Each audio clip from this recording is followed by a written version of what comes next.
Hey everyone, thanks for joining us. The next episode of Red Valkyrie is about to start.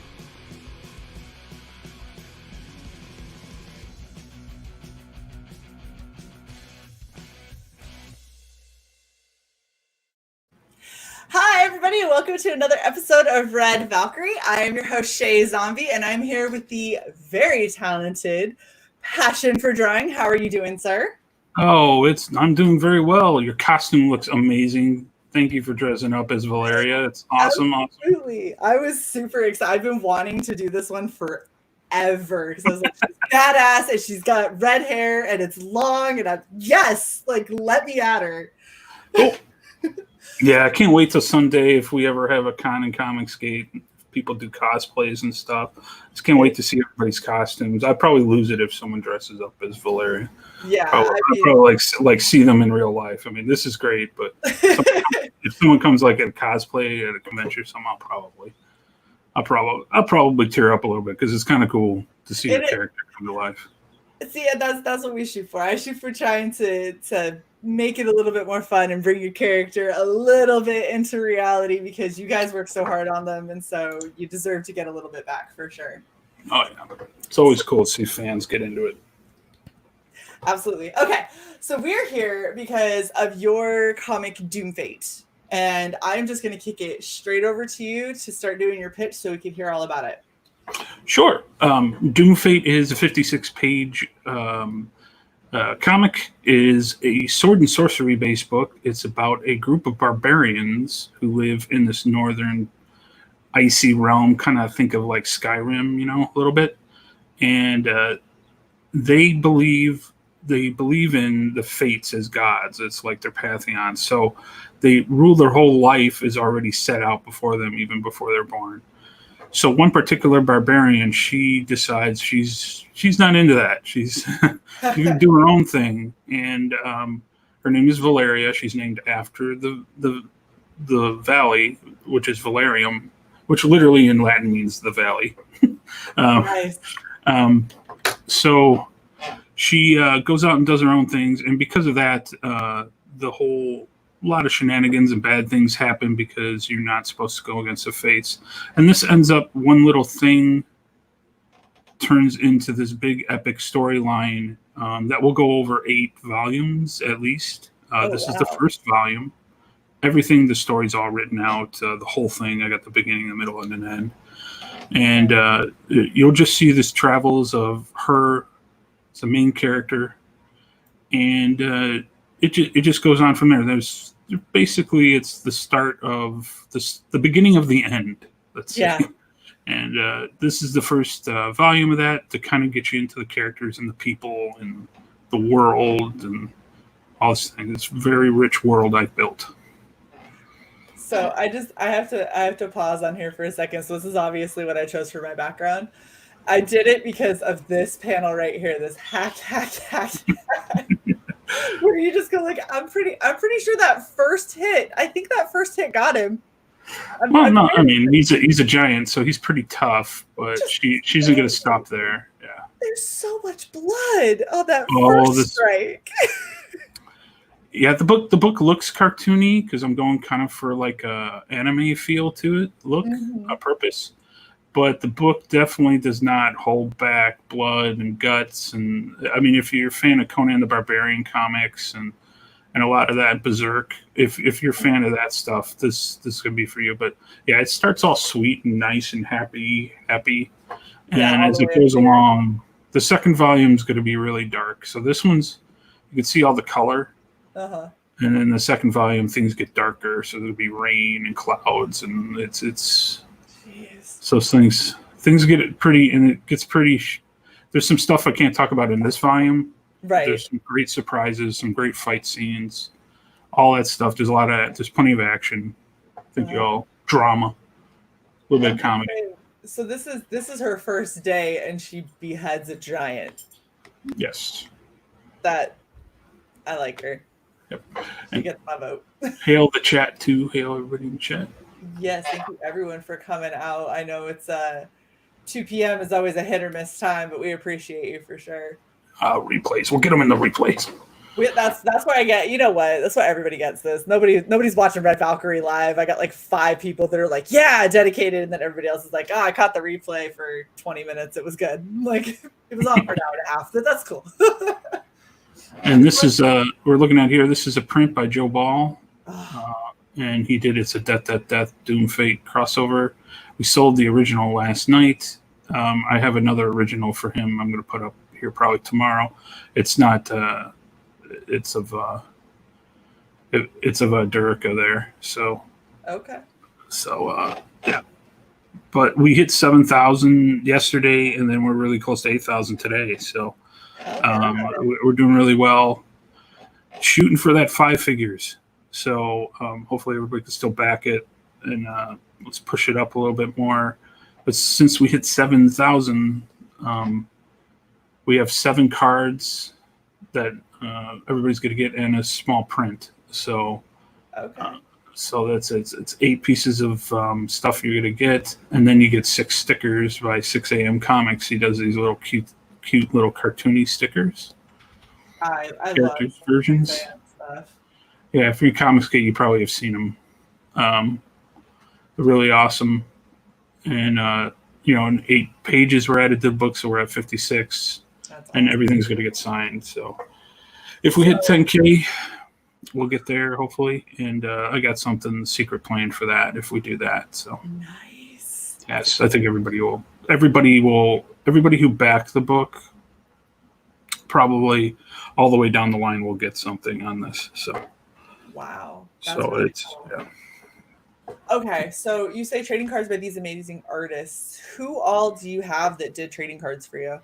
Sure, we got just in that picture the ones you'll get with the Epic Path. If you get that, it's Simon Simpoitier, Narwhal did a piece, Sweens did a piece, Vinny Tortomella, a friend of mine from Twitch. He's really good digital painter and fantasy stuff. His name's Joby Dorr. Then there's a Joe Ball piece. Peter Gilmore and Vic King all did pieces for me. Nice. There's also one done by Carl O'Roe, which is in the print tier. He did one as well. I have another friend of mine who did, his name's Urban Drawer. He did another piece too for the print tier. So, and then we have, yeah, if we get 1 point, we'll get everybody something. But Doodle Bags he's doing the art for the back of the book. Ooh. So he did we had a little contest, he won it, and he's on the back of the book, which I'll be posting that up there soon. That's exciting. Okay. Well, we already started going over it, so we might as well just say fuck it and let's go over your tiers now. Sure. Okay, so you have Epic Path for $30. Tell us about this. Yes, this is the big one. So this gets all the stretch goals that we were just talking about. You get everything that's on there, and any other ones that might come up, because who knows, we might go crazy and go up to 15 or 20K. Who knows? I have more stretch goals planned on down the line if we get there.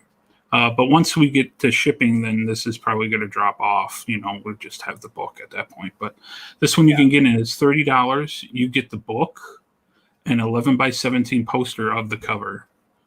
Okay. Oh, wow. So you get that. 11x17 is a good size too. The poster. Yeah, it's going to be folded up. So, comic book scrapyard. You'll get a poster, and it'll be folded up. That comes with the book, so a little fold-out poster. And you get all the stretch goals we just talked about. You get the stickers, you get the cards, and the one print. So you get all of that stuff. With this, it's $30 plus shipping, and then the book signed too, of course. Nice. So that's the one to get if you want the whole enchilada now, because not everybody wants all that extra stuff. Whoop, whoop, whoop, whoop. I know. I double clicked. My bad.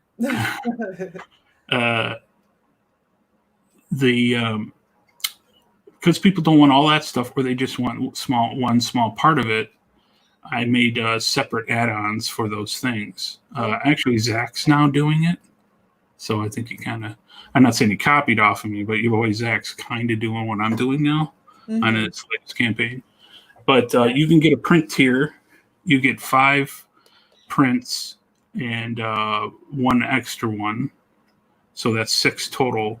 Because we made a certain goal, actually everybody will be getting 7. And that 7th one, that special one, is the Joe Ball one. Nice. So there's those 4 there, plus one I did. And then there's the Carl Rowe one, and then there's the Joe Ball one. Wow. So, that's now, because Indiegogo doesn't let me update the pictures, I can't put them on there. So yeah, you'd have to remake the tier. Yeah, I don't want to do that, so I'm lazy. But this is just for prints. They're mini prints, so they're about half the size of a piece of paper. So, like, you take a piece of paper lengthwise and cut it in half. Okay. That's what they're going to be printed on. So. And these are not included in the Epic Path up here. Correct. Only one of the prints is, and that's that big one right there, that Joby Door one with the dude, Death Grip grabbing them. That one is included. We hit the 7K, so everybody who gets the Epic tier gets that mini print. Okay. So it's a really cool piece of art. He's really good. Just to clarify, if I backed up here and then I got this, am I getting 2 of these? Yeah, you'll get 2. Yes. Okay. They're totally separate items, so yeah. But you'll get them. Everything will get packed and shipped to you. Yeah. Nice. Okay. I'm budgeting. And if we have print stretch goals, which we did have one, which is the Joe Ball thing, that is a stretch goal for the print tier, so you get that. That's considered a stretch goal. Okay. The trading card add-on, the Epic tier is getting 7 of those cards. There's 10 of them total, so 3 of them, they're done, but 3 of them haven't been shown off yet, which I'm going to be showing soon. Well, I have them, but I got to show them off. And then there'll be an extra card in there that this tier, if you get just this tier, you get an extra card. So on the reverse side of the cards, and this includes the Epic tier too, all the cards have like Dungeons and Dragons stats on them, role-playing game stats, and a little bio and their abilities and stuff on the back. So if you're feeling a little lazy when you're playing D&D and you have to create a new character, you just pull one of these cards and be like, it's my character. It's my character, or you're playing a board game or whatever. Yeah, that's cool. I like it. That's actually kind of a neat way to do it, because I know that we've got a bunch of D&D nerds throughout CG and indie comics in general. So, and a lot of people that want to get into it, like I've wanted to get into it, but I've never played before. And so trying to start when they're like, oh, build your character. And I'm like, but it's like a lot. It's not super hard nowadays. 5th edition made it pretty easy. So, yeah, I'd love to be playing D&D again, but I just don't have time. I'm a busy dude now. So we actually, a couple of us were talking about, we needed to start a D&D stream where everybody gets together. You do an online D&D session. Yeah. Oh yeah. People do it all the time. You'd be surprised. I mean, Critical Role, which is a big show now for D&D. I mean, they're huge. They're quite popular. Yeah. Watching people play D&D is pretty popular. You just got to have good personalities. Some people watch some of it's pretty boring. You gotta have people that like get into this shit, as opposed to people that are like, oh, well, and then I rolled and I got it too, and you're like, that seriously, like a little excited, like anything at all. Well, it's all about the dungeon master too. He's like, so you walk down the hall, you see a door. If he's like that, then it's yeah, you gotta get the ones that are like, I'm going to do voices. And you're like, oh, shit. Okay. Yeah, I do that. I do voices. I do all kinds of exciting stuff. I do music and all that crazy stuff. Seriously. It's like putting on a show. It's fun. So we got Comic Book Scrapyard says he's been DMing for a year and a half now. Like, I feel like we need to set aside a D&D day, and that just needs to be what it'd be popular. It'd be popular, right? I think if you do it right. Yeah, I think that's probably the problem, and you'd probably have to run shorter campaigns so you could. No, you can break them up into parts. I mean, you could. Yeah. Look up Critical Role. The thing about Critical Role is all the people who play it, they're all voice actors for video games and cartoons. Oh, jeez. So they're like perfect for that kind of stuff. They can do different voices and. See, that's why I can't play, because I just got this voice. This is it. This is all I got. Every time I try to do voices, everything comes out Middle Eastern. No, that's might help you. Yeah, no, I don't want to play a Middle Eastern character. Let's get back to your tiers before I say that. So I added a digital version recently for the people who, there's a lot of overseas people and shipping's kind of nuts. I mean, this is just the way it is, and I want to get my book. I know a lot of people are against, making digital copies, but this is, I think it's going to at least get it out there, and I'm not worrying about. I don't think I'm worried too much about pirating. So, plus the PDFs aren't going to go out till people's books are shipped. So Yeah. None of that's going to go out to them. And so it's a little bit cheaper version, and it comes with a little like making of, like a 5-page making of, a little bit, some extra art and some stuff talking about creation of Doomfate. So you get a little something extra there, the PDF. That's kind of neat. So if you get the physical version, you're not getting a digital copy as well, correct? No. Alrighty. And then the single path is just the book. No print, no poster, no nothing. There's, as you can see, there's about 50 people. They're not. Some people just are not into all the extra stuff. They don't want it. So I'm going to give the customer an option, and they just want the book with the shipping. I think it comes out to like 25 or something like that, or to 30. Cheaper version. All you get is the book. You'll get the 56 pages, of course, but yeah, you'll get the full book. And if there's anything stretch goal that's related to the book, you'll get it. And then you get them signed too. So that's just, a lot of people just want that. That's all they want is the book. Which is fair. I mean, yeah. And then we got some full color sketch cards of the characters. Get those included. I did if you sign up the first 30 days, you got a sketch card from me. If you had bought something in the first 30 days of a book. So I have 76 of those to do, which is not that bad. I can get those done in a week or two. But this is full color. So you get a full color, get to pick the character you want, and I'll draw it up for you. Nice. So that's what this is, and that'll be included. This is separate. You don't get a book or anything with it. I really like this, like what you did with her right here. And if this is kind of showing the quality, like that's... Yes, those are characters from the book, and those are ones, yes, they'll be at that quality. She's pretty hot right there, I'm just saying. This one's you get black and white full sketch. This is a separate piece of paper completely. It's done on nice cardstock, pencil and inked for you. A lot of people charge a lot more money than this for it. So you get to pick the character you want, and I'll draw it up for you, and we'll stick it in with your package. That's awesome. It's not on the book or anything like this. It's a completely separate piece. Mm-hmm. So, and then this one's almost over. This is getting drawn in the book. You don't get a book with this.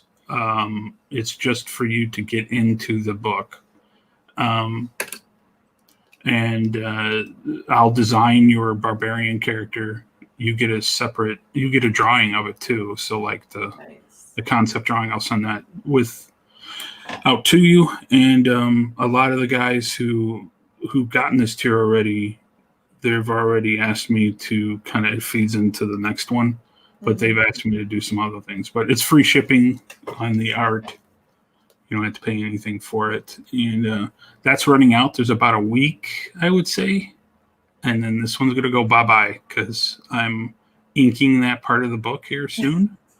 And once the ink goes down, it can't be changed. So if you want to get in on this, now's the time. I got 7 more spots. So jump in if you can. I'll get you in the book. A lot of people like that. Yeah. And this kind of leads into, from the other one, some of the guys wanted me to put their pages they're in off to the side. They're going to buy the pages. Oh, cool. So I'm willing to do that. But this is original art from the book. My process is I sketch everything in the computer. I print it out and I ink it traditionally. So usually it's real loose pencils. Mm-hmm. And then I print it out and I do most of the artwork traditionally. And then I scan that back in to color it. So you can buy the original pages. It's a first come, first serve situation. Mm-hmm. And then what will happen is, how this will work, I'm doing it a little bit differently than other campaigns, because a lot of them are just like you get a random page that I give you. Mm-hmm. And there's been some controversy where people get some kind of crappy pages and they paid a lot of money for them. Yeah. This one, $100 is a really good price, and it's plus shipping. And then what we'll do is I'm going to send out a PDF when the book's shipping. You'll get a PDF with this. It's included of the book. And then you get to pick the pages you want if they're available. So if you give me like 5 choices, your top 5 choices, I will try to get the ones that you want. Get as close to your list, the one that you want. So that so everybody gets, the best page and they're happy with what they get. Right. And so this is, just to clarify, because it says pages, this is one page. Yeah. 11 yes, it's one page. One page. One page. Sure nobody starts thinking, oh, I'm going to get 5 pages. No. You're going in order 1 through 5, what your top are, and whatever. I think I can change that, but yeah, I'll go and edit that. But yeah, fully inked, all that stuff on nice Strathmore paper, so it's not gonna go yellow on you in a week. It's big too. It's 11 by 17. It's not small. Yeah, no, that's a you decent size. Frame it. And, yeah, there's some really cool pages coming up. Again, a lot of them I can't show because it spoils the book, and people are going to want those. I guarantee people are going to want those pages. I just can't show them because it would spoil the book. Yeah. So. No, that makes sense. And then your Joe Ball original art that's sold out in like less than 4 hours. So. I mean, look at it. That doesn't surprise me. That looks cool. Yeah, I colored that too. So. Nice. Colored by me and art by the great Joe Ball. So. I'll have another piece by him, and maybe later I'm working on getting some sketch cards from other artists to add as we go into the end part here of the campaign, probably going into next month. He just has so much detail that he puts into his stuff. It's frustrating. Yeah, and it's frustrating to color too. Yeah, yep. Because you don't want to go over it and ruin all the detail. You got to be real subtle. So. Yeah. Well, and it's isolating sections and stuff. I've got like a piece I was flatting for him, and I'm like, bruh. So it's like there's like water splash, and I'm like, oh my gosh, there's just so much. Yeah, he's definitely hard to frame his stuff. Yeah, but it's good. I think it's always a light touch to go with Joe's stuff. I agree with you. Like almost. Like that piece, I didn't really flatten it all that much. I just separated like the whole, just the whole outline of the character and the stone and everything. Yeah. I just gave it like that and, flat gray in the background. And then I just kind of painted over it. I didn't flatten like the blood part and the stone separately in her outfit. I just didn't I'm not going to waste my time. It would take too long, and then so I just kind of painted it. I kind of digitally painted it. I didn't really, and I think that's what Joe's stuff needs. And all his stuff should be digitally painted, and that just takes so much time. It does. So and his stuff is so beautiful. Yeah, it's great. Oh my goodness, I am super, super stoked about this. Yeah, it's been a lot of work. I've been a couple of years working on this at least, and. We're nearly halfway done with the book. My letterer Phil Diaz is lettering the book. So nice. So he's doing an excellent job. I'm trying to stay rolling and catching up because I'm doing everything outside of that. So he's the only one I'm writing, drawing, inking, coloring it. Setting it to the press and everything. So those are the first 4 pages. So those are done. We're working on, we're in the teens now, I think. So, or I'm in the teens, and we'll get those a letter or 2 soon. And it's coming along. So I'm really happy. It's starting to look like a comic book. That's really cool. So this obviously the shipping date is not when it's happening. No, we're a You little late. said, good hell. You did it again. I know. At least you're not logged in.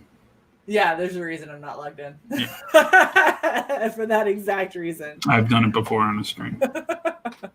I mean, you know what? I've been doxxed a couple of times, so I mean, at this point, whatever. Yeah. But I'm still not trying to make it easy for everybody. Yeah. So you said that it's probably going to be about June. Yeah, June's looking good. Okay. I think it's going to be so. I'm busting my butt here this last few weeks of May and probably a week into June, and we should have everything. We should have everything just about done. I'm setting up the actually print file as I go along. So I've learned before in the past not to wait till the end to do that. A lot of other people wait and try to do the whole thing, and you should do it as you're going. And that's what I'm doing. So it's taking a little bit of time on the front end, but it will speed things up. Because then all I got to do is hit a button and send it to the printer.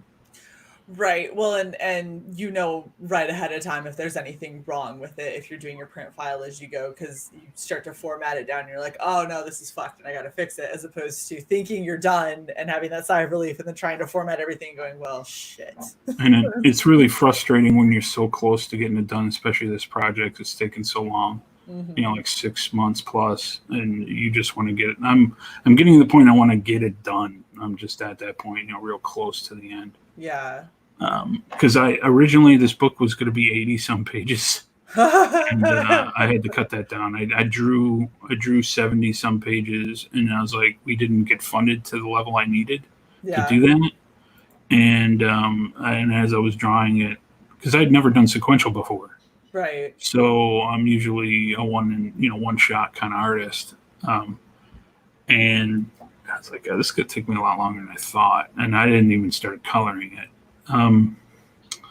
So I'm like, I had to cut the book in half pretty much. So this will be volume 1.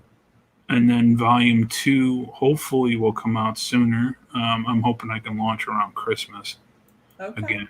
And get that out to everybody. And that book's mostly drawn, so it won't be too bad. But I'm not going to launch until this book is ready to go to the letterer. Yeah. I'm not gonna do it because I have 2 more big projects I'm working on after this. Right. So. I do have a question. Who is this lady?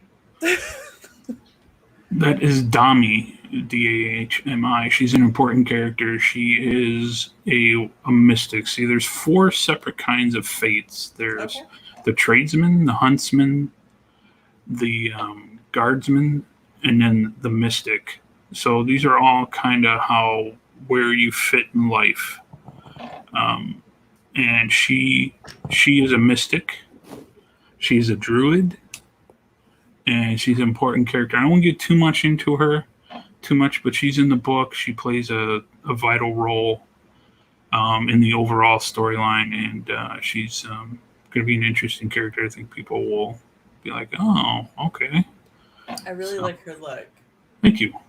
She's she looks super unique. Very, like you said, she's a mystic, and I went, yeah. Yeah, she's a mystic. Mystic kind of covers like sorcerer and wizard, and I mean, she 1,000% looks like it. She looks like she's, that whole like super in tune with nature, understands the greater potential of everything, and definitely has like blue swirly light around her at times. Yeah, she can. One thing I can say, she can shapeshift into animals. That would explain the horns. You won't. Well, that's actually a headpiece. I know, but that would explain why she's picking that. But she has a part to play in the books, and she'll be spelled out. Again, this is just the first book, and there's so many characters to kind of introduce and backstories and things like that. I can't possibly do it in one book. Right. So things are spread out a little bit. I want to do offshoot books that will actually explain, do backgrounds of the characters, because there's just not enough room. I have so much stuff that I want to do. The world's so planned out. You can't possibly. It'd be too confusing for the reader. Right. So you can't cover everything. It's not a team book. This is one character, but there's just all these side characters. I think everybody's going to be really into, like Galen and Armis and Zoc here even has a little bit of a background. He's a bad guy. Flesh all them out because I don't movies and stuff. It's like, oh, he looks like a bad guy, so he must be a bad guy. No, I want to flesh everybody out. Galen and Armis are important characters, and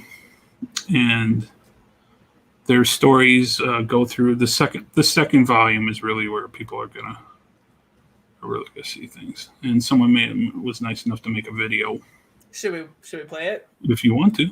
All right, let's do it.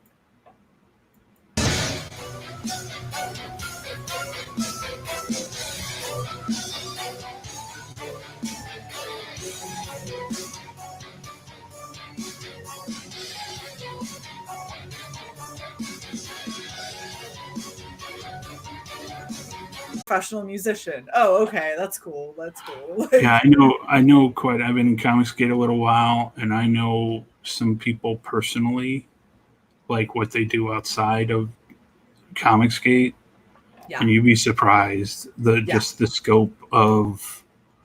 I know people are quite well off in Comicsgate, and you just be surprised of the people who are out there, in Comicsgate who believe in it and.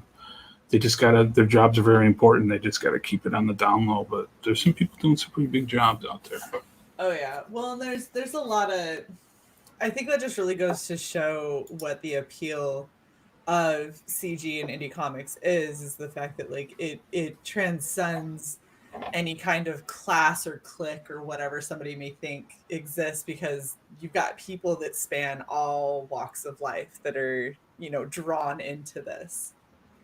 Yeah, it's important, and I appreciate everybody who backs Doom Fate. It's I know I'm a small fry, and I'm not really, I'm not on tons of streams, but people seem to like my work, and it's to the point where I'm booked up for the next 6 months to a year, doing not just this project but other projects. So I have another comic. Yeah, I have another comic called Grave Robbers. I'm gonna be doing it. Mark Middleton.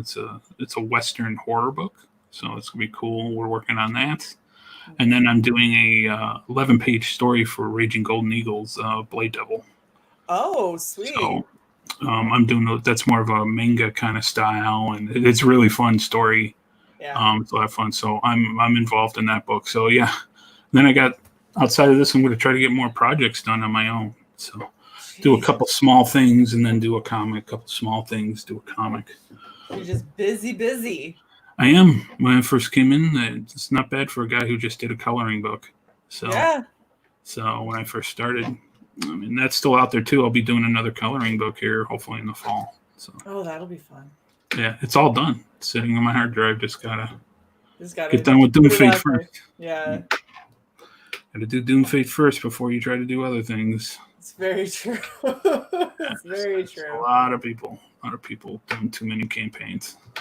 Well, and that's the thing is you got to make sure that you're not going to overstretch yourself. You got to make sure that you're going to be able to dedicate the time that you need to finish out what you've already started and already promised to people, because a lot of people get overexcited because there's so much that you could do, and there's so many like really cool people throughout Comicsgate and so many cool opportunities that come up, and it's hard to say no.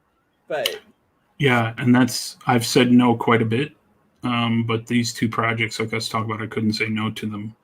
So, I am probably stretched too far. Us artists have, it's all about time. And I'm not young. I can't work like 18 hours a day. I can't do that anymore. But, I can get a good 8 to 12 hour day of drawing. And it's a lot of work doing it. Plus, I wouldn't, I was an idiot and I went ahead and did this book where I'm doing everything except the lettering. That's probably, I wouldn't suggest that to any new person that where you do everything. It's going to take you. Look at all the books that are late. Yeah. Most of them are all artists who are doing everything. So it's a lot of work. There's a reason why there's a setup chain of people in making a comic book. There's a reason why there's an artist, a writer, a letterer, a colorist. It's because it's a faster system. It is. Well, and if you are going to do something all yourself, you need to get somebody who's going to keep you on task at a minimum, because a lot of people are like, "Oh, but I can, I just maybe I'll take today off, but I can catch up tomorrow." And it's like, "Yeah, you've said that for the past 5 days." Yeah. Like, now you're not just catching up one day, you're catching up a week and a half. Yeah. I'm 3 days behind because of streams and everything else.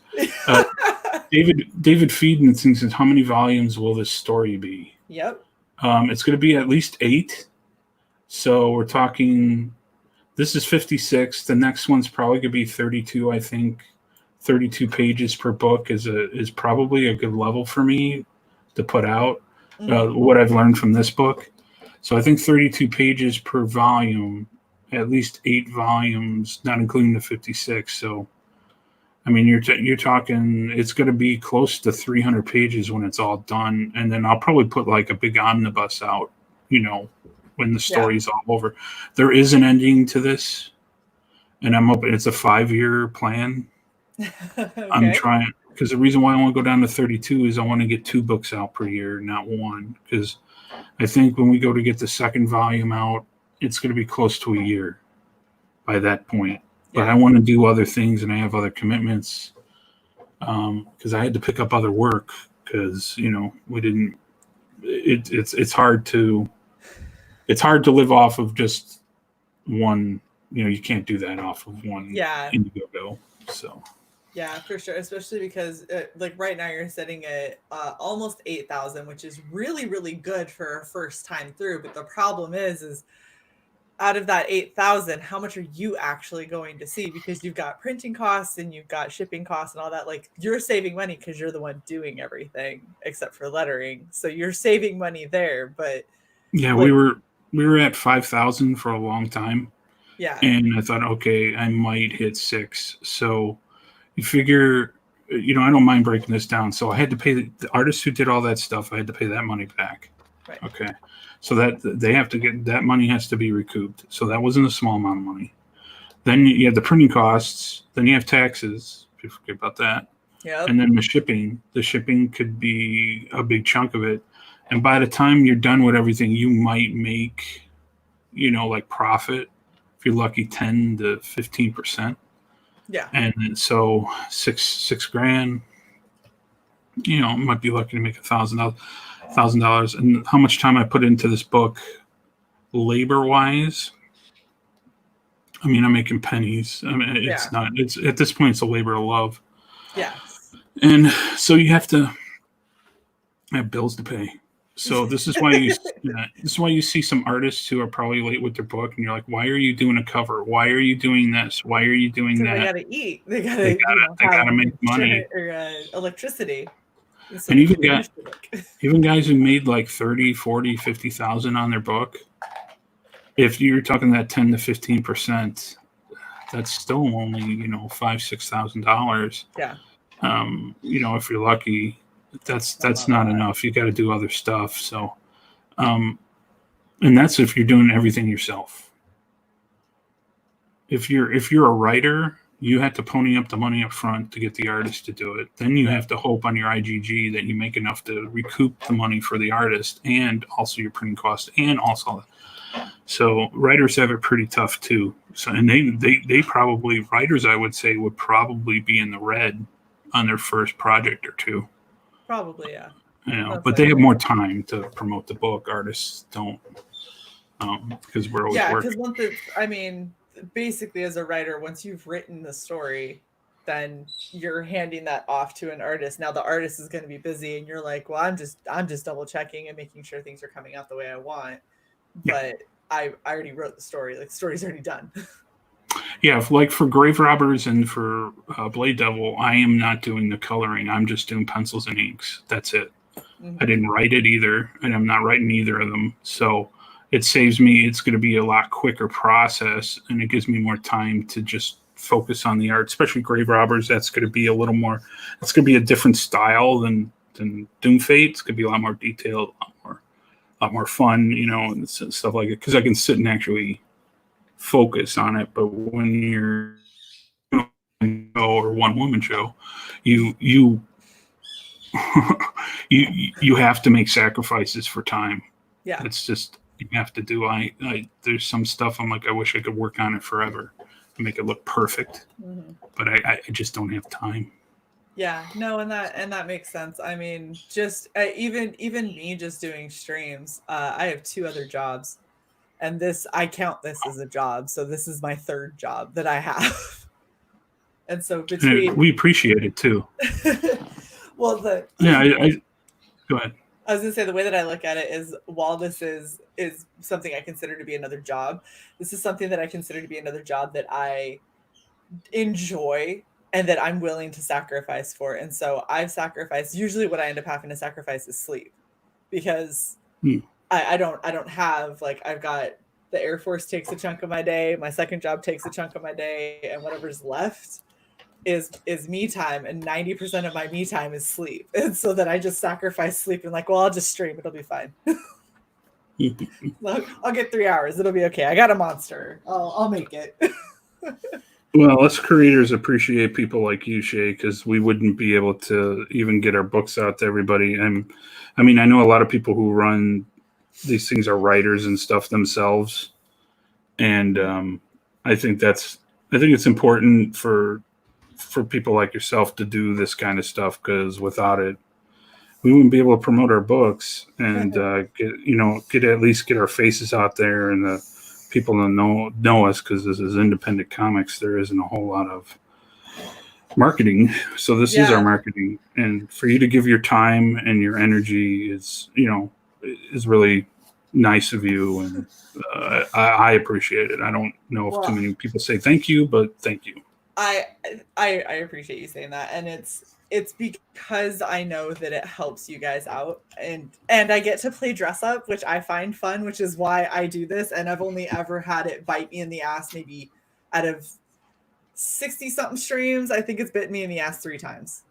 And one of them was the last stream I had. It bit me in the ass really, really bad, and I was just like, this was not a good stream. I felt terrible. But we do what we got to do, and this is a way for me to feel like I'm at least somewhat engaged, because I'm not an artist, I'm not a colorist, I'm not enough of a writer to have a project of my own yet. And so it's like, well, I mean, I can YouTube, I could do that. Like, I used to do that, so let me just start it up again. It's fine. Yeah, and it's hard for people like me to, some people say build up your platform, blah blah blah. Well, it's hard when you're working 12 hours a day, and it's just near impossible. The thing is and I don't, I understand the building up your platform mentality. I do not agree that everybody needs to have a YouTube and everybody needs to do this, because if every person who put out a book worked on building up their YouTube audience, there wouldn't be a YouTube audience for any of us, because it would be oversaturated. And so it's kind of oversaturated now. It is, and everybody gets split. And it makes it harder for us to get. Last night, 10 comic streams happened. All within like a 4 or 5 hour span of time. Yep. So when I first started out in Comicsgate and we did Drawing Aces, it was me and Ace doing Drawing Aces. It was Malin was doing his variety show, and it was pretty much Ethan. And there was some other small shows here and there. Some of them are still not around. They're not around anymore, but that was it. I mean, Cecil wasn't even really streaming yet. Right. And, kind of, sort of, once in a while. That was really it. There wasn't all these shows like yours and, Graded Point 5 and Mandy and everybody else. They didn't exist a year ago. So things have definitely gotten a little more crowded. Yeah, no, it has. And it's like a double-edged sword. Like, I'm happy to see so many people who want to be a part of this and who want to try and help. But the downside is it makes it impossible. Like, the amount of times I've had somebody message me and be like, I can't believe you're streaming against so-and-so. And I'm like, I can't keep track of who's streaming when. There's too many people. I stream when I have time. Like I said, I have 2 other jobs. My time is super limited to when I can stream. So the only reason I can do these right now at 2 is thanks to the thing that I can't talk about, otherwise I'll get struck. So Yeah. once that's over, I have to go back to Saturday, Sunday, and that's pretty much going to be it. It'll be Saturday, Sunday, and on Carla's channel on Tuesday. And Well, me and a group of dudes, some of them were doing the hard line on Monday nights on Zay Comics channel. And that's just a bunch of creators really sitting around and having some fun and joking around and stuff. We don't do much CG stuff. We kind of rib each other and talk about some things and, just other nerd stuff to give everybody kind of a break of what's going on. Now, Comicsgate will come in every once in a while, of course, but because we're all involved in it. But we all joke around, have a good time. We talk about wrestling and toys and nerd stuff and just joke around and have a good time, man, because Comicsgate needs a little bit more of that. I agree. And I think that one of the things, at least on Red Valkyrie, one of the things that we've tried to do, because Cy and I were noticing that there's so many other platforms, but they'll put 5 other projects on, and then everybody's vying for time to try and talk about their project. And you're hearing about projects in between like BS and like dildo memes and stuff like that. You're hearing about projects for like 2 or 3 minutes. And then it's moved on to something else. And I was like, there's a lot of these projects that I want to get a lot more in depth into. And that's what we did with Red Valkyrie. Is we said we will never have more than one project on at a time. I've had Preston on my show, I don't know how many times, because he has so many projects he's been working on. Acevedo, yeah. Yeah, and every time he's like, hey, I've got, Doc Salem coming out and Rockabilly is in its last bit. And I was like, do you want to stream for Doc Salem or Rockabilly? And he was like, what can't we do? And I was like, no, which one do you want? Like, you're picking one. Yeah, that's what we did with Drawing Aces with Ace. Was everybody was doing these multiple people formats and you would barely hear about the book. Right. And we wanted to sit down and do a one-on-one, kind of like what we're doing here. Yes. And that's one reason why I wanted to come on here too. Because I like this format personally. I think it's more informative for customers. So do I. And I feel like there's a place for the funny stuff and the group stuff. But I think that this gives, and because we open it up to the audience for questions like what David's got that I've got up on the screen, we're opening it up to make sure that if you have questions because you've been following this and there's something that's been, bugging you, but you haven't been able to get a response because either the artist has been busy or some of those other streams just get crowded, just crazy crowded, and it's really hard to keep up with the chat. So a lot of questions get missed. And we go, well, bring them to Red Valkyrie because we literally have a built-in Q&A session that goes as long as the questions come. So if you have a question, get over here and we'll pose it to the people. Well, to answer your question, David Feed, which you said, hey, Passion, is Doomfate more Witcher or Berserker? I think you meant Berserk as in the manga. It's probably more on the Berserk side. Definitely more on the Berserk side. Witcher is pretty cool. I like Witcher 2. I love the video games. I haven't read all the books. Not read them. I'm listening to the audiobooks here and there. Okay. And watched the show on Netflix, which I didn't think it was very good, but a lot of people liked it. I intentionally stayed away from it because Geralt I already have a Geralt in my heart, and I don't have faith that they're going to do a good job with it, so I just stayed away. It felt like Xena Warrior Princess level of budget on a show that should be much, much higher. Yeah, I can't. I mean, there's literally parts where they just throw the one girl in a fur coat for like 3 episodes. It's like, she should have this beautiful costume on. That's how she is in the books and in the games. So wait, which girl? Who's the witch? His girlfriend or whatever. Trist, yeah. She's literally like 3 episodes. She's in a fur coat. So I was like, she's not like that in the books. She's not like in most of the art I've seen. She's supposed to be elegant and beautiful, and because she gives up everything to be that way. So to throw her just in a frumpy fur coat, glad I didn't see it. Yeah, and his armor doesn't look all that great. I'm used to playing the video game. He looks badass and girl in the areas and everything. And there's just not enough monster hunting in it. Maybe that's because I played the video game, but there's just not enough monster hunting in the show. So I wanted to see him fight all kinds of monsters and stuff. Right. That's the point of The Witcher is like while he's trying to find Triss and while he's going on these epic, adventures, and he's trying to get, back to his daughter and everything like that. Like, he's hitting just monster after monster after monster. Like, this is the whole fucking point of The Witcher. Well, there's an episode Oh. with a dragon in this, right? And the dragon looks so bad. Oh. Like, you compare it to, like, Game of Thrones dragons, which look spectacular. Right. The show is crap, but the dragons look great. But this, oh man, this looks so bad. It was just so cheap. I don't know. It was definitely made for TV. They probably cut the budget at one point, which I read they did. And he's such a cool character, and they have a lot of fun with it. And some people read the book, said the story choices didn't make sense.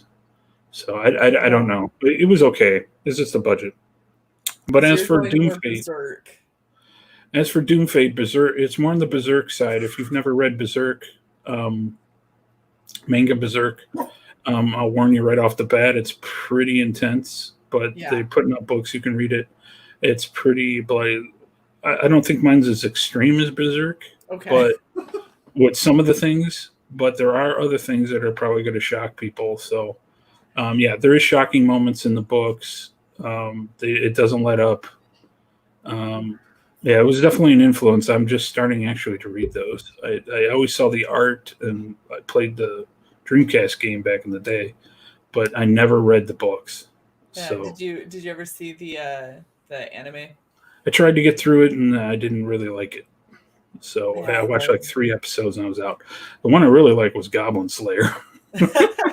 That's definitely an influence in this later on in the volumes. So there's definitely those influences here and there of manga is creeping into my work, and old school D&D and Conan and stuff like that. But there's also Bone, if you've ever read Bone. That one I have not, no. I suggest everybody read it. It's kind of for kids. It's basically kind of the Lord of the Rings influenced, and it's a really cute story. It's sweet. It's nice, and my book is got a lot of influences from that one. But of course, I got a lot of influences from Lord of the Rings too. So yeah. But that's a great book. I suggest everybody. It's by Smith, and it's considered a classic. They're going to be making an animation of it on Netflix. Okay. Yeah. Interesting. Yeah, it's really good. And Gru the Wanderer is also an influence. So there's lots of influences on this. You'll see a little bit of everything. Nice. If you look really hard. I mean, I like it. I think that it seems really really entertaining, which is kind of refreshing because there's so much out there that's just not, especially in mainstream. And so it's nice to see we have so many people within CG and indie that are like, we're going to make things that are entertaining. We're going to make things that we want to read, because if we want to read it, other people probably want to read it too. And that's really nice. Yeah, I really worked on the story. I think people are going to like the story a lot. Not knocking anybody else's books, but I think it's going to be one of the best written, and I don't know about art, that's subjective, but I think it's one of the best stories in Comicsgate. I'm going to put it up there. Once it gets out and people get in their hands and they read it, I want to tell everybody everything, and everybody will be like, "Oh, that's cool, that's awesome, I want to buy it."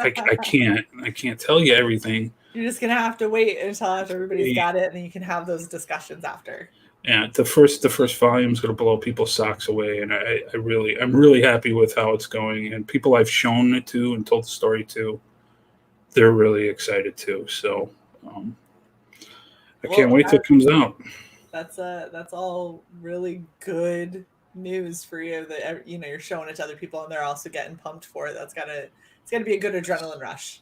Yes, and people are liking the art style too. The more I show it off, the line work doesn't look all that great, but when the colors get slapped on, you see the blood and all that stuff. And now we're adding lettering to it. It gets more exciting, so people are getting more and more excited. They see it more and more going, because I think that's what CG needs now.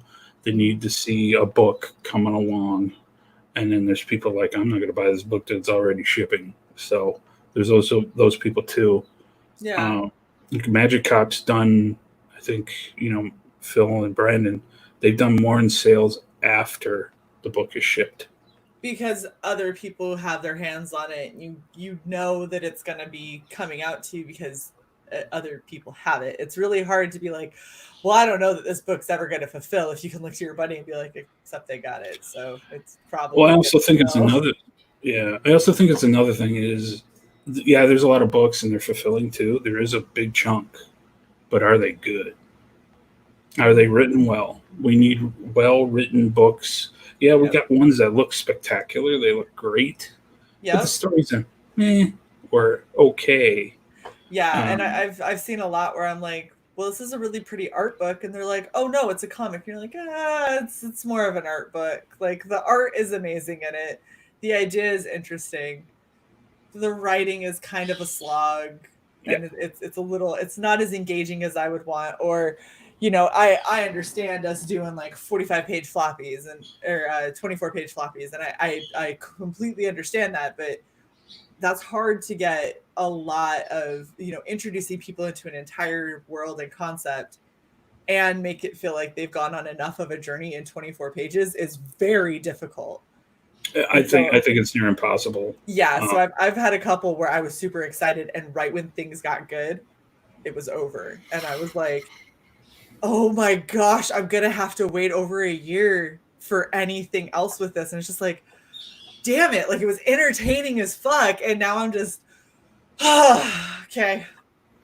Well, this book, I can tell everybody, I'm not going to give none away, but this book probably sets things up, and then it ends on, it will go into other things, but it gets pretty epic at the end.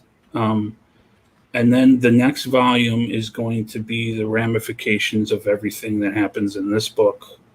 And then the third volume is going to be, I'll just tease it. It's Dungeons. If you took Dungeons and Dragons and mixed it with Predator, the movie Predator, that's the idea I have with that book. It's going to be dungeon delving and Predator. So, we're not going to use a Predator monster, but those kind of things. Let's see. Yeah, dull writing. Yeah, you can have okay art, but if the story is really captivating to people are going to want to come back.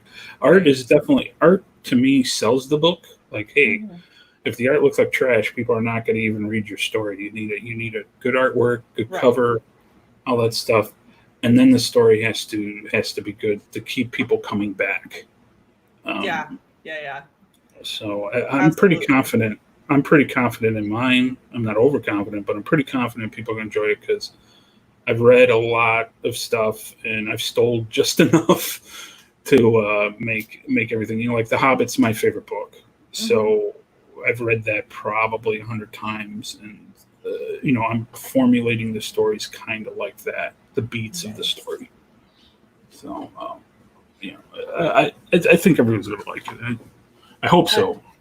I mean, I'm already like, I'll wholly admit, when I very first saw Doom Fate coming out, before you had colors and before I really kind of got to see some of your sequential stuff because you were still working on it, I was pretty on the fence. I was like, I don't know how I feel about it.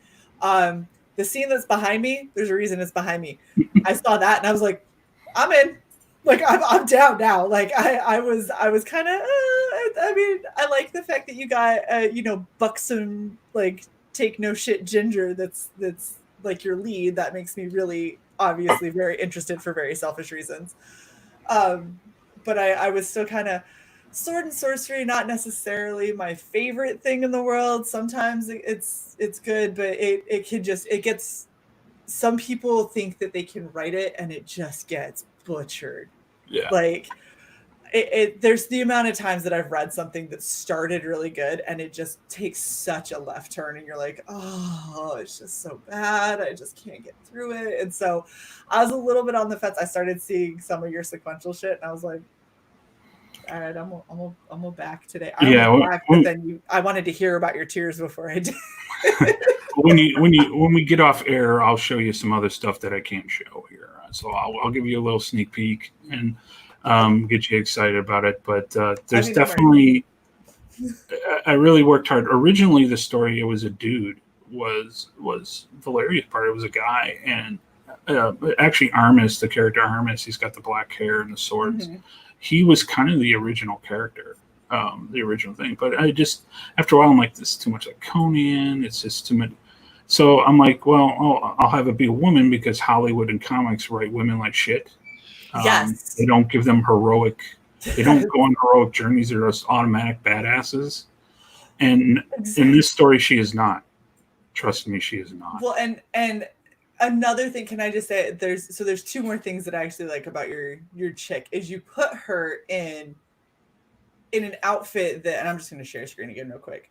All right, so this outfit right here, where she's sitting in the snow and everything, right? It's like quilted-y, padded, warm because we are in a winter tundra kind of area. It's not exactly like, it's not super sexy. There's not a bunch of cutouts. You're not seeing midriff and stuff like that. But you still get boob. You still get to see that she's feminine, but she's strong. Do you know how badly I want to see more of that? Because every time there is that somewhere in comics, like in mainstream, every time they get that, they either make them stupid or they make them into dudes. Like, look at She-Hulk and look at what happened to her. She was an idiot the entire time she was written back in the early days and in the 80s and stuff. She was just a fucking bimbo. And she went from that to now she's a man. Yeah, it's hard to avoid that. Like, I want to, obviously I'm not a woman, but to write one, I'm obviously going to put male traits on her, but I also know women. I'm married, so right. I understand what women, strong women should look like. And there's been great examples in pop culture: Xena, Warrior Princess, Buffy the Vampire Slayer, Ripley from Aliens. Those are kind of the ones that I am patterning her off of, except she's a little more rush into things, and she's more impulsive. And she's kind of, I don't want to say she's dumb, but she's ignorant. She thinks she's hot shit. Right. And she thinks she knows everything. She's got an ego and she's impulsive. So basically she's a 20-something-year-old. Yeah. She's literally 20. That makes perfect sense. She's 20 and she goes through she's going through a rite of passage thing. And that's where the book kicks off, is where she goes through this rite of passage where she's fated to be one thing, but she wants to be another. And that's how it's, and that's not really like some feminist agenda crap. That's not what I'm doing. No, it's just, that would be the same with a dude. It was, again, I just replaced the gender, and I don't think it's going to matter. There will be no I'm a woman, hear me roar crap in these books. I'm going to tell you that right now. There's not going to be over sexualized stuff for her either. It's just, she's just a character in the book. It's because it's not about that. It's not about saying like, so this is the problem that I have with a lot of the SJWs. Like I said, they either make women into manly men characters, physically for the most part, but it's either that or they make them like, anytime you show a woman with like any kind of a physical form or anything, it's, oh yeah, you just think that she doesn't have a brain and she's just eye candy and blah blah blah. And it's like, excuse me, hold up. As a female who is 6'1", can I just please say, we exist. I can look feminine and still curse like a sailor and still go out and, I enjoy putting together furniture. I enjoy getting my hands dirty. Like I want to learn how to work on my own car. Like I like that kind of tomboyish stuff, but I also want to turn around, and if I want to put on heels and get my tits out, then that's what's going to happen. And I don't need you get this or this. Like that's not life. And it's the same thing with dudes. Like you don't have there's guys who are amazing cooks. In fact, most chefs, professional chefs, are men. Are men. Yep. They're amazing cooks. So there's no reason that you can't go and be an amazing cook and work on, carpentry and mechanics and stuff like that. And you're a person, you're multifaceted. There's no reason that we have to fit into like a little tiny box and that's it. Yeah, because my wife she helps me edit this book, and I bounce off these things to her because I want to make sure that it's not she doesn't like being preached to either with that kind of stuff. Right. And I go to her, I'm like, hey, is this like crossing the line? And I show her things like that page behind you. She's like, oh, but that's kind of cool. And then it's like, that's nasty. Keep it. but then there's feminine stuff in the book where I want to, just make her bring out her femininity a little part. And I bounced it off to my wife. I'm like, is this too much? And she's like, no, that's pretty. That's nice. So it's okay to show those aspects of both sides of women, no matter who they are. Right. And she's not a woman trying to be a man. She's a woman in the situation she is, and she's just a character, and she's a warrior and all these things. She's somewhat trying to be something she's not, but she's not trying to like fill a different gender. She's just, no, this is a role that I was told that I was, pigeonholed into, and that's not something I'm interested in. I want to look at this. It's more on the end of her mother was a huntsman, and she gets told she's going to be a huntsman, and that's not what she wants to do. She doesn't want to be like her mother. That's part of it too. I mean, it's not the whole thing, but it's part of it. Right. And it makes sense. Yeah, that's the overarching theme in the book is you have society telling you, hey, go your own path, do your own thing. But on the other end, they want you to be something. So it's weird. It's and that goes for men or women. It doesn't matter. You're supposed to be this way or that way, or you're supposed to be this way or that way. You're like, well, which is it? So this is kind of my view on that. The overarching theme, I guess, would be it. So it's going to be a cool story. I think people will like it. I think you're not going to care that it's a woman. I think I've written it to the point you're not going to care, other than the occasional side boob, but that's about it. I mean, that I'm down. I mean, she literally gets in a fight with a dude, and they go toe to toe. So it's gonna be interesting. Yeah, she just gets in a bare knuckle fight. So it's gonna be interesting. Well, honestly, this seems really exciting, and this seems like the right kind of sword and sorcery. It seems like you're pulling from the right kinds of inspiration, and you're handling it well. You're not handling it like pandering or overreaching or trying to be something that you just aren't. It seems like you're really, you respect that genre anyway because it's something that you enjoy.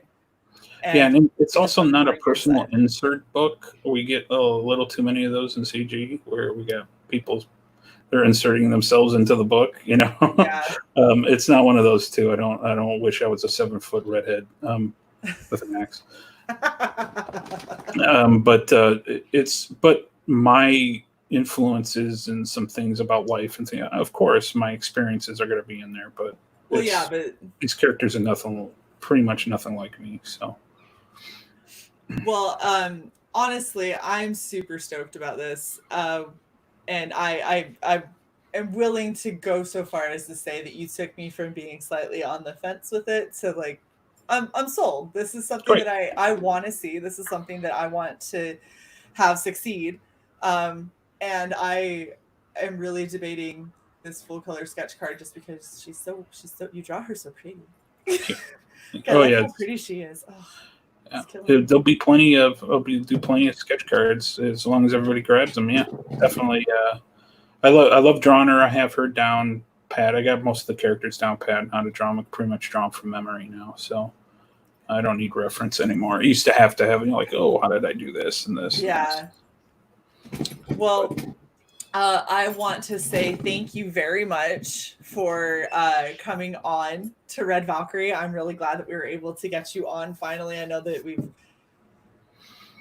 neither one of our schedules are exactly forgiving. So, and I appreciate you having me on. I really do. Without shows like this, I mean, I couldn't sell books. So I appreciate having me on and everybody coming out and watching and jumping in the discussion and absolutely. Well, thank you. Thanks to everyone in the chat. Thanks to everyone who's going to watch this on replay. You guys are amazing, and without you, I wouldn't have a show to do. So I'm very appreciative that all of you guys have come out to help out with this, and definitely make sure that you go and check out Passion's book. You've got the links in the chat. The link is also in the description for the video.